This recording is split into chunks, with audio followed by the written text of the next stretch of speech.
Is Varsha and आपका बहुत बहुत स्वागत है मेरे YouTube channel the way learning में।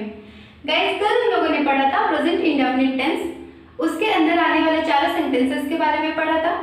अब हम पढ़ेंगे प्रेजेंट टेंस का second type, present continuous tense. Okay, तो चलिए स्टार्ट करते हैं। सबसे पहले तो मैं आप लोगों से कहना चाहूंगी कि अब मेरी हैंडराइटिंग मुझे ऐसा लग रहा है कि धीरे धीरे सुधर रही है, तो आप लोग भी बताइएगा कि मेरी हैंडराइटिंग अब पहले से बेटर हो गई है कि नहीं। ठीक है, धीरे धीरे प्रैक्टिस हो रही है तो सही हो रहा है। चलिए स्टार्ट करते हैं। प्रेजेंट कॉन्टिन्यूअस टेंस, इसका पहले हिंदी मीनिंग हम समझेंगे। प्रेजेंट कॉन्टिन्यूअस टेंस का मतलब होता है अपूर्ण वर्तमान काल। अपूर्ण वर्तमान काल मतलब कि काम कंप्लीट नहीं हुआ है, काम जारी है। कॉन्टिन्यूअस से आपको पता चल रहा होगा कि काम कंटिन्यू है, यानी कि जारी है। ठीक है, काम अभी कंप्लीट नहीं हुआ है, इसलिए इसको अपूर्ण वर्तमान काल कहा जाता है। ठीक है, चलिए इसकी हम पहचान के बारे में पहले डिस्कस करते हैं। इसकी पहचान होती है वाक्य के अंत में रहा है, रही है, रहे हैं आदि शब्द आते हैं। जब भी कोई हिंदी में सेंटेंस बोलेगा, लाइक राम पढ़ रहा है, सीता गा रही है, हम खाना खा रहे हैं, वे खेल रहे हैं, इस तरह का कोई भी सेंटेंस आता है, या मैं पढ़ रहा हूँ, मैं पढ़ रही हूँ, किसी भी तरीके का कोई सेंटेंस है इस तरह जिसके लास्ट में रहा है, रही है, रहे हैं आ रहा है, तो वो आप पहचानोगे कि ये प्रेजेंट कॉन्टिन्यूअस टेंस है। ओके, तो यहाँ से आपको पहचान क्लियर हो गई होगी। अब हमने इसके रूल्स लिख दिए हैं। सबसे पहले हमने आपको ये बताया था कि जितने भी टेंस है उसके अंदर 4 सेंटेंसेस बनेंगे। पहला सिंपल या फिर अफर्मेटिव, मतलब इसको हिंदी में कहते हैं साधारण वाक्य, जो एकदम सिंपल सेंटेंसेस हो। ठीक है, for example Ram is playing, she is crying, she is dancing, इस तरीके से, मतलब जिसमें ना तो निगेटिव हो ना तो इंट्रोगेटिव हो। ठीक है, तो वो सिंपल या फिर अफर्मेटिव सेंटेंस कहलाता है। तो यहाँ पे हमने रूल्स लिखा हुआ है सिंपल या अफर्मेटिव सेंटेंस का। Subject plus is am are plus verb की फर्स्ट फॉर्म में आईएनजी प्लस ऑब्जेक्ट। आपको मैंने कल बताया था सब्जेक्ट का मतलब होता है किसी भी, जैसे कोई सेंटेंस है उसको कौन कर रहा है, आप उसमें क्वेश्चन कीजिए कि उस काम को कौन कर रहा है, जो आंसर निकल के आता है दैट इज सब्जेक्ट। ठीक है, जैसे मैंने नीचे एग्जांपल लिखा हुआ है Ram is going to Delhi, तो यहाँ पे कौन दिल्ली जा रहा है, तो आप यहाँ पे देखोगे राम जा रहा है। ठीक है, तो राम क्या है, सब्जेक्ट है। ठीक है, तो उस सेंटेंस में जो उस काम को कर रहा होगा वही सब्जेक्ट कहलाता है। तो सबसे पहले हम ऐसे सेंटेंसेस को ट्रांसलेट करते समय ध्यान रखेंगे कि सबसे पहले लिखेंगे सब्जेक्ट, देन उसके बाद according to subject is am are का यूज होगा।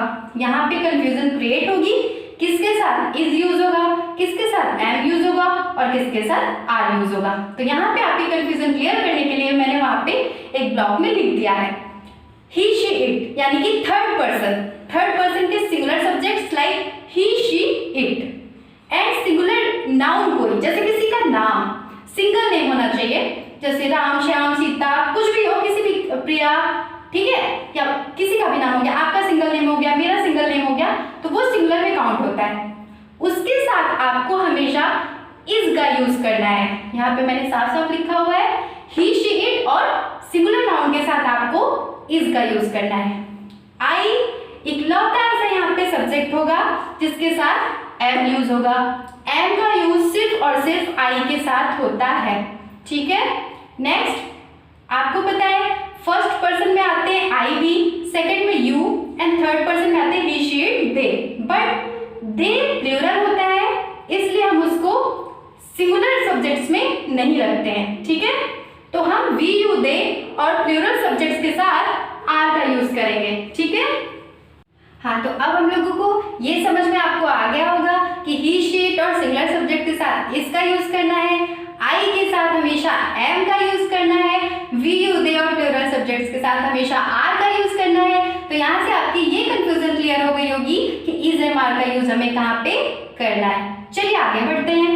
वर्ब की फर्स्ट फॉर्म में आईएनजी, कल भी मैंने आपको बताया था कि वर्ब के यानी मेन वर्ब के 3 फॉर्म होते हैं, ये हेल्पिंग वर्ब कहलाता है। मैंने आप लोगों को कल बताया था do, does, is am are, was verb, ठीक है, has, have, had, shall, will, ये सारे क्या होते हैं, ये सब हेल्पिंग वर्ब्स कहलाते हैं। और जो भी काम होता है जैसे किसी चीज पढ़ना, लिखना, सोना, जागना, ये सब वर्ब होता है, ठीक है।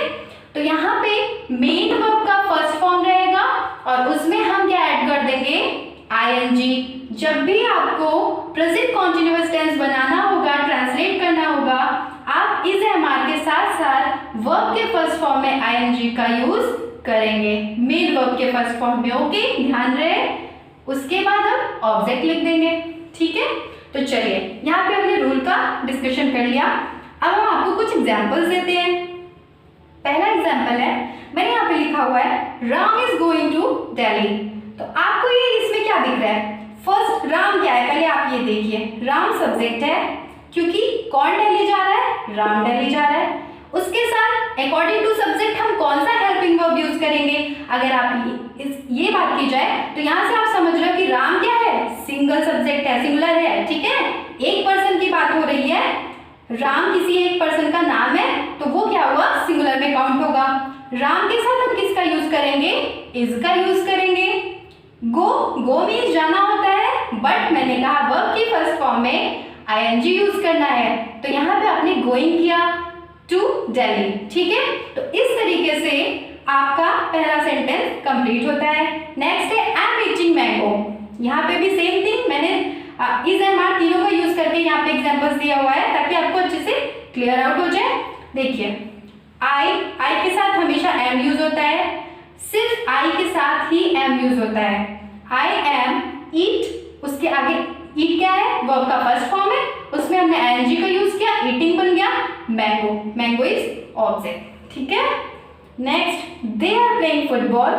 दे के साथ थर्ड पर्सन तो है दे, बट वो प्लूरल है, दैट्स व्हाई हम उसके साथ क्या यूज करेंगे, आर का यूज करेंगे। They are playing football. Next, you are reading book, ठीक है। तो यहां से आपको इज एम आर का यूज कंप्लीटली आ गया होगा। तो गाइस, हम सिंपल सेंटेंसेस पढ़ चुके हैं, अब हम पढ़ेंगे नेगेटिव सेंटेंस। नेगेटिव सेंटेंस का मतलब होता है, नेगेटिव सेंटेंसेस का मतलब होता है नकारात्मक वाक्य, ठीक है। नेगेटिव जिसमें कि नॉट आता है, और हिंदी में जिसमें ऐसा सेंटेंस, ऐसा वाक्य जिसमें नहीं वर्ड आता है, ठीक है। तो चलिए इसके रूल्स पे हम जाते हैं। इसका रूल मैंने यहाँ पे लिखा हुआ है, सब्जेक्ट एज इट इज, जैसा आपने सिंपल सेंटेंस में किया, इज एम आर प्लस, बस इसमें helping verb is am are के जस्ट बाद आपको नॉट का यूज करना है, ठीक है। जस्ट हेल्पिंग वर्ब के बाद हमें नॉट लगा देना है और सारे रूल्स सिंपल सेंटेंस जैसे ही रहेंगे। वर्ब के फर्स्ट फॉर्म में आईएनजी प्लस ऑब्जेक्ट, ओके। तो आपको मैंने पहले ही सिंपल सेंटेंसेस में समझा दिया है कि इज एम आर का यूज कहाँ पे करेंगे। इज आपको ही, शीट और सिंगुलर सब्जेक्ट के साथ, आई के साथ एम और वी यू दे के साथ, और प्लूरल सब्जेक्ट्स के साथ आपको आर का यूज करना है, ठीक है। तो यहाँ से आपकी ये कंफ्यूजन क्लियर है। तो आपको सिर्फ और सिर्फ हेल्पिंग वर्ब के जस्ट बाद नॉट का यूज करना है नेगेटिव सेंटेंस में। चलिए हम कुछ एग्जांपल्स देख लेते हैं। वह गाना नहीं गा रहा है, यहाँ पे मैंने हिंदी में लिखा वह गाना नहीं गा रहा है, कैसे ट्रांसलेट करेंगे? वह क्या है, आपका सब्जेक्ट है, उसकी हम पहले लिखेंगे ये किसकी बात हो रही है, मेल की बात हो रही है, तो ही, ठीक है, वह का ही हो जाएगा। उसके बाद ही के साथ आप क्या लगाओगे, वहां पे आपने देखा ही शीट के साथ और सिंगुलर सब्जेक्ट के साथ इज यूज होता है, आपने ही के साथ इज का इस्तेमाल किया, ओके। ही इज, हमने आपको बोला कि सिंगुलर हमेशा आपको हेल्पिंग वर्ब के जस्ट बाद नॉट का यूज करना है, आपने लिखा नॉट सिंग गाना, आईएनजी आपको यूज करना है, singing a song, that is object, okay.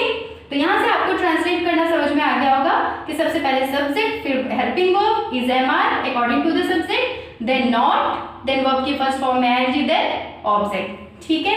Next है आई एम नॉट गोइंग, मैं नहीं जा रहा हूँ या फिर मैं नहीं जा रही हूँ। तो आपको पता है कि आई के साथ एम यूज होगा, तो वहां पे, और नॉट है क्योंकि मैं नहीं जा रहा हूँ की बात हो रहा है, नेगेटिव सेंटेंस है, तो I am not going, okay. Next, they are not swimming, यहां से क्या निकला, दे के साथ आपको आर का यूज करना है क्योंकि वो प्लूरल सब्जेक्ट में काउंट होता है। दे आर नॉट स्विमिंग, वे नहीं तैर रहे हैं, ठीक है। Neha is not cooking food, Neha खाना नहीं बना रही है, नेहा एक सिंगल लड़की का नाम है, तो वो क्या हुआ, सिंगुलर में काउंट होगा, उसके साथ आपको इज का यूज करना है, Neha is not cooking food, okay. तो यहां से आपका नेगेटिव सेंटेंस कंप्लीट होता है। चलिए गाइस, अब हम पढ़ते हैं इंट्रोगेटिव सेंटेंस। तो इंट्रोगेटिव सेंटेंस में मैंने आपको प्रेजेंट इंडेफिनिट टेंस में बताया था कि दो टाइप होते हैं, इसमें टू टाइप के सेंटेंसेस आते हैं। फर्स्ट टाइप में क्या होता है, जिसका आंसर यस या फिर नो में आता हो, या फिर इसको समझने का एक और आसान सा तरीका है कि क्वेश्चन वर्ड हमेशा सबसे पहले लिखा रहेगा, सेंटेंस में सबसे पहला वर्ड क्वेश्चन वर्ड रहेगा, ठीक है। फॉर एग्जाम्पल जैसे मैंने कहा क्या हम खा रहे हैं, तो यहाँ पे आपने देखा कि क्या क्या है, क्वेश्चन वर्ड है, वो क्या है, पहले आया हुआ है, ठीक है। इसी तरीके से क्या मैं पढ़ रहा हूँ, क्या वो जा रही है, क्या वो सो रही है, क्या वो कुछ भी हो, इस तरीके का कोई भी सेंटेंस हो जिसमें शुरुआत में ही क्वेश्चन वर्ड हो, क्या आ जाए, तो वहां पे आपको फर्स्ट टाइप का रूल फॉलो करना है। ऐसे सेंटेंसेस को जब हम ट्रांसलेट करने लगते हैं तो कभी भी हम क्या का इंग्लिश नहीं लिखेंगे, यानी व्हाट नहीं लिखेंगे, ठीक है। हमेशा ऐसे सेंटेंसेस जिसमें टाइप फर्स्ट में जो सेंटेंसेस आते हैं, जिसमें हमेशा क्वेश्चन वर्ड से शुरू होता है सेंटेंस, उसमें हम कभी भी क्या की इंग्लिश नहीं लिखेंगे, बल्कि उसके जगह पे हमेशा हेल्पिंग वर्ब्स का यूज करेंगे, ठीक है। तो यहाँ पे हम इसके रूल्स पे चलते हैं।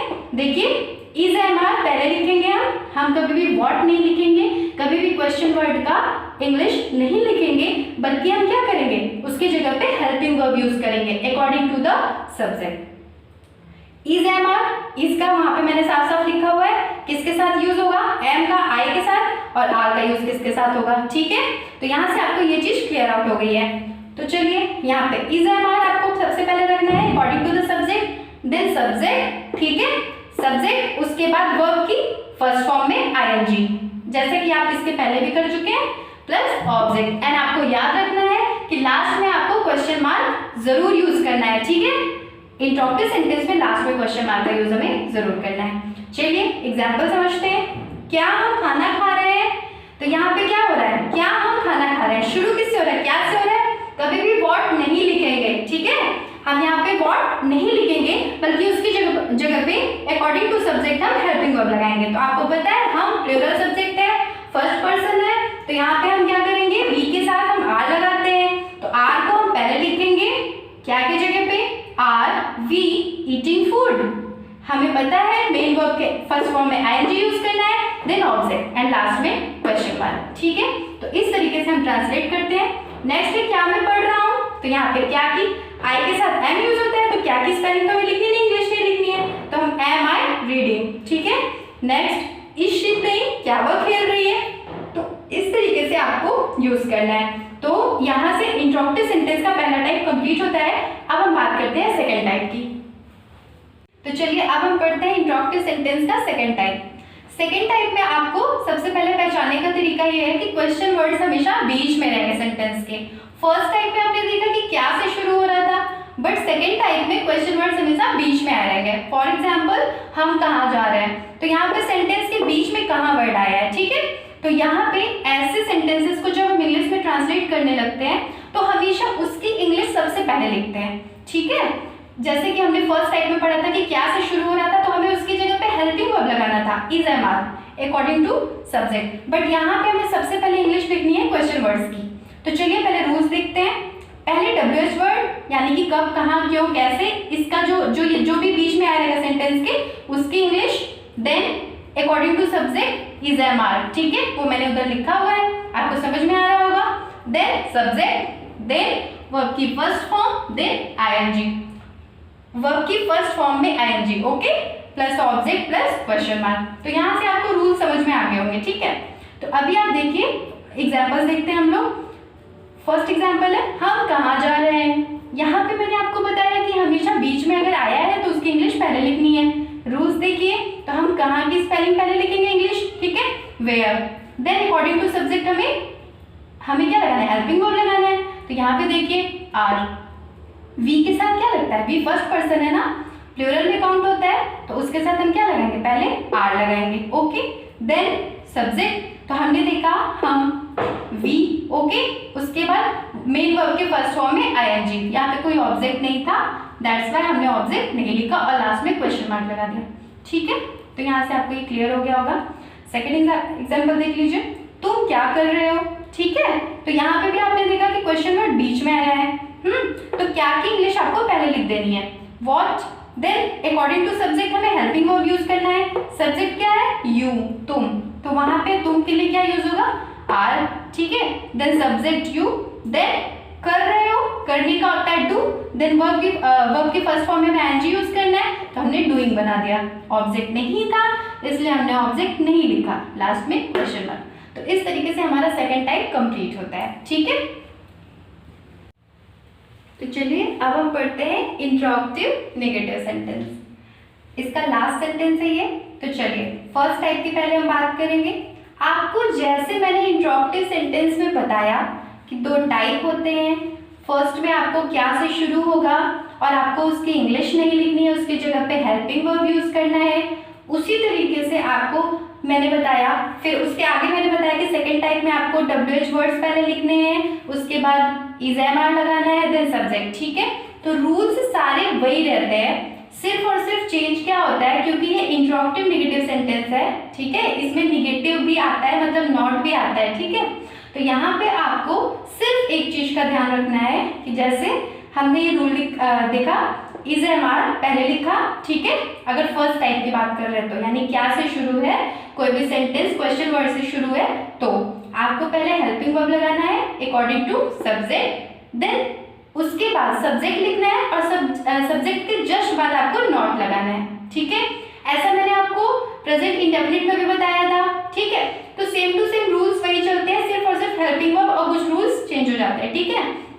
तो यहाँ पे देखिए पहले हम लगाएंगे is am are, then subject, subject के जस्ट बाद आपको नॉट लगाना है और मेन वर्ब के जस्ट पहले, ठीक है। नॉट, देन वर्ब की फर्स्ट फॉर्म है ING, then object, then question mark, okay. For example क्या हम नहीं खेल रहे हैं, यहाँ पे मैंने आपको बताया था कि क्या से शुरू हो रहा है तो आपको उसकी इंग्लिश नहीं लिखनी है क्योंकि ये टाइप फर्स्ट है, ठीक है, इंट्रोगेटिव सेंटेंस का। तो यहाँ पे इंट्रोगेटिव नेगेटिव है तो हम उसको चेंज करते हैं। चलिए ट्रांसलेट करते हैं। क्या की जगह पे आपको क्या लगाना है, हेल्पिंग वर्ब। सब्जेक्ट क्या है पहले ये देख लीजिए, हम के साथ आर का यूज होता है, आपको मैंने बताया है। तो यहाँ पे पहले आर लिखेंगे, क्या की इंग्लिश नहीं लिखेंगे, आर लिखेंगे, देन सब्जेक्ट वी, देन उसके जस्ट बाद हमें नॉट लगाना है क्योंकि यहाँ पे नहीं आया है, तो हमने नॉट लगाया, देन मेन वर्ब के फर्स्ट फॉर्म में आईएनजी लगाया, देन क्वेश्चन मार्क, क्योंकि ऑब्जेक्ट नहीं था दैट्स व्हाई नहीं लिखा। अगर ऑब्जेक्ट होता लाइक प्लेन के बाद फुटबॉल होता, कुछ भी होता, तो वहां पे हम क्या करते, वो लिख देते, ठीक है। नेक्स्ट वन, सेकेंड टाइप देखिए, same rule, WH type word पहले, then is am are according to subject, then subject, then not. यहाँ भी आपको सब्जेक्ट के जस्ट बाद नॉट लगाना है, मेन वर्ब के जस्ट पहले एंड सब्जेक्ट के जस्ट बाद, okay. Subject, then not, then verb की फर्स्ट फॉर्म में ING, then object plus question mark. चलिए एग्जाम्पल देख लेते हैं। तुम स्कूल क्यों नहीं जा रहे हो, तो यहाँ पे आपको पता है ये बीच में आया है, क्यों, WH वर्ड है। WH वर्ड मतलब क्या होता है, कहाँ, कब, क्यों, कैसे, इन सबकी इंग्लिश, ओके, क्वेश्चन वाले वर्ड्स। तो यहाँ पे क्यों की इंग्लिश आपको पहले लिखनी है, तो वाई, ठीक है, क्यों का क्या होता है, वाई होता है, वाई को आपको पहले लिखना है, देन आपको हेल्पिंग वर्ब यूज करना है। तो आपको पता है यू के साथ आर लगता है, आपने आर लिख दिया, देन सब्जेक्ट यू, ठीक है, उसके बाद नॉट, क्योंकि ये नेगेटिव सेंटेंस भी है, not, then going to school, okay. School क्या हो गया आपका, ऑब्जेक्ट हो गया, और गोइंग क्या हो गया, मेन वर्ब के फर्स्ट फॉर्म में आईएनजी हो गया। तो यहाँ से आपको इंट्रोगेटिव नेगेटिव सेंटेंस समझ में आ गया होगा, किसके साथ क्या यूज करना है ये मैं आपको पहले ही एक्सप्लेन कर चुकी हूँ। तो ओवरऑल प्रेजेंट कॉन्टिन्यूअस टेंस आज कंप्लीट होता है, ओके। तो अगर आपको ये वीडियो पसंद आता है तो इसको लाइक कीजिए, शेयर कीजिए और मेरे चैनल को सब्सक्राइब कीजिए। Thank you.